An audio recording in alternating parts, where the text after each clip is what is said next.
হরে কৃষ্ণ। নমস্কার বন্ধুরা, গোপালের রান্নাঘরে আমি রূপা। দেখো, আমরা নানান রকম শরবত তো খেয়ে থাকি। আজ আমি বানাবো এই পাকা পেঁপেটা দিয়ে শরবত। চলো তাহলে দেখি কিভাবে পাকা পেঁপের শরবত বানানো যায়। প্রথমে পেঁপেটাকে পরিষ্কার করে ধুয়ে ছাড়িয়ে নেব।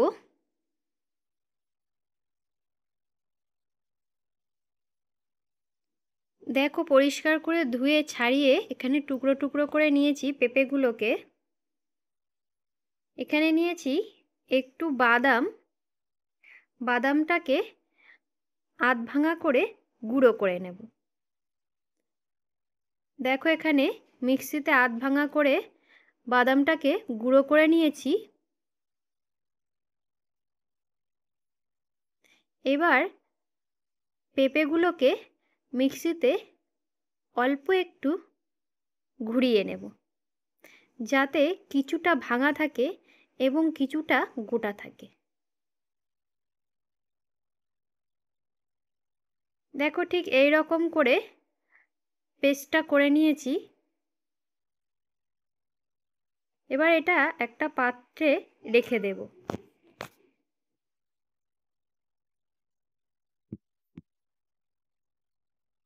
আরও যে পেঁপেগুলো আছে সেগুলো সব একসঙ্গে পেস্ট করে নিয়েছি।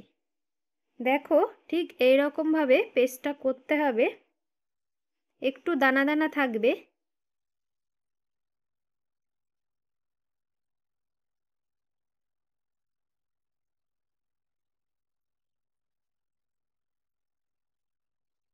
এবার দেখো, মিক্সির বাটিতে দিয়ে দিচ্ছি চিনি। যেহেতু পেঁপেটা আমার খুব একটা মিষ্টি নয়, তাই একটু দিয়ে দিলাম চিনি। তোমাদের পেঁপে যদি মিষ্টি হয় চিনিটা না দিতেও পারো। দিয়ে দিচ্ছি বিট লবণ। দেখো, এখানে আর দিয়ে দিচ্ছি চাট মশলা।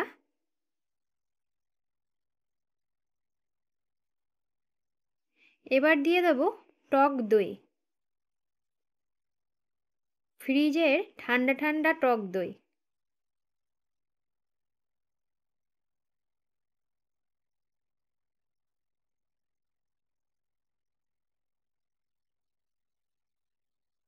এবার সব কিছু একসঙ্গে আমি একটু পেস্ট করে নেব।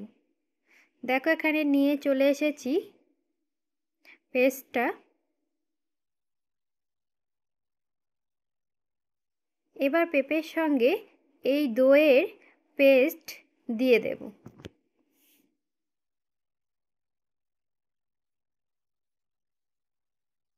সব কিছু ভালোভাবে একসঙ্গে নেড়েচেড়ে মিশিয়ে নেব। এখানে দিয়ে দিয়েছি চাট মশলা, বিট লবণ, চিনি আর পেঁপের পেস্ট। সব কিছু একসঙ্গে ভালোভাবে ঘুরিয়ে ফিরিয়ে মিশিয়ে নেব। এর সঙ্গে কিছুটা বরফ তোমরা গ্রেট করে দিয়ে দিতে পারো। যেহেতু আমার পেঁপেটা ফ্রিজে ছিল, টক দইও ফ্রিজে, সব কিছুই ঠান্ডা ঠান্ডা, তাই এখানে আমি আর বরফটা দিলাম না। তোমরা চাইলে একটু বরফ মিশিয়ে নিতে পারো। দেখো, এবার একটা গ্লাসে আমি পরিবেশন করছি। চাইলে একটু জল মিশিয়ে নিতে পারো, ঠান্ডা জল, যেহেতু এটা ঘন ঘন একটু।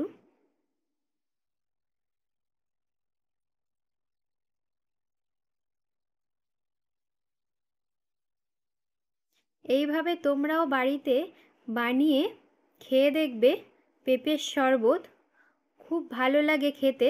বাচ্চারা অনেক সময় পেঁপে খেতে চায় না, এইভাবে যদি বানিয়ে দেয়া যায় বাচ্চারাও ভালোবাসবে। ওপর থেকে দিয়ে দিলাম বাদামের গুঁড়ো। ভালো লাগলে লাইক, কমেন্ট, শেয়ার করতে ভুলবেন না। আর আমার চ্যানেলটা সাবস্ক্রাইব করবে, তাহলে এই রকম নিত্য নতুন নিরামিষ রেসিপি সবার আগে তোমাদের কাছে পৌঁছে যাবে। হরে কৃষ্ণ।